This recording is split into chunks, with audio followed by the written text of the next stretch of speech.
But you also talk about anger. So let's talk about talking about anger and move to Veronica from New York City, who wrote that she had read an interview I did for Cosmo about arguing in a healthy way. I think the title of the article is something along the lines of argue for greater intimacy. Um, I often say, arguing should bring a couple closer together, because what is arguing? It's being honest about how you feel. It's being real. And what is intimacy but being real with one another?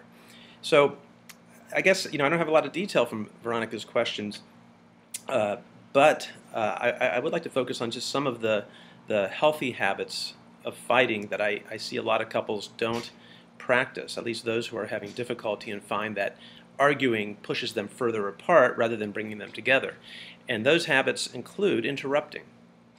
When someone's talking, pay attention as to whether or not you're interrupting. Pause, have a cup of coffee or whatever it is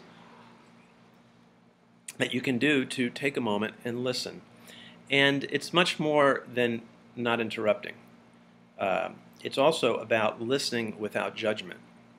So if your partner is saying to you, I'm really angry with you because you don't listen to me, or I'm really angry with you because you never help out around the apartment.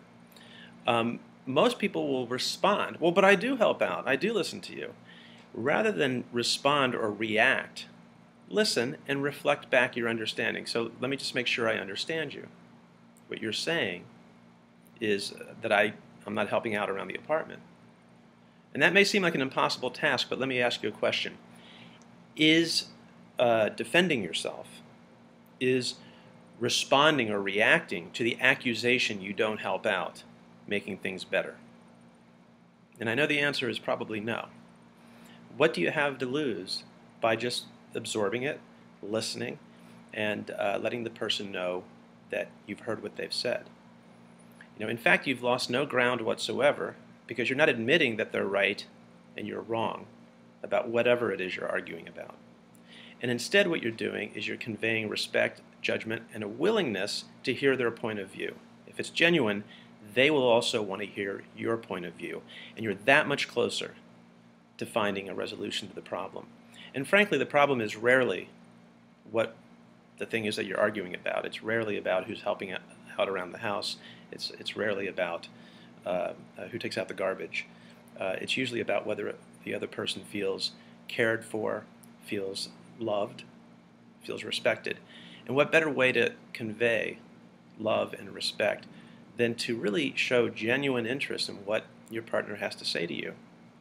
So if your partner is complaining about you, I can't believe you do this, that you parked the car or you parked it again, take a deep breath and just try and be, like I often say, like a journalist, rather than a boyfriend or a girlfriend, and just simply reflect back what you've heard. So you're really upset with me because I parked the car in the wrong place again. Is that right? Yeah, I'm pulling from specific examples in my head. I don't know if you're watching me, if you live in New York City. That's where I am today. Where not a lot of people own cars, although we seem to have a lot on the street. But the point is that it doesn't matter what you're arguing about. What matters is how you argue, how you have disagreements. One last comment before I sign off. Another of the really bad habits that lead to toxic arguments that push people apart is kitchen sinking it. And you've seen me talk with Bethany about this on her show. When she and Jason start to argue, they will start to throw in lots of other issues. When they're arguing about, for example, his in-laws and visiting them, all sorts of other things get introduced into the mix. Focus on one topic at a time.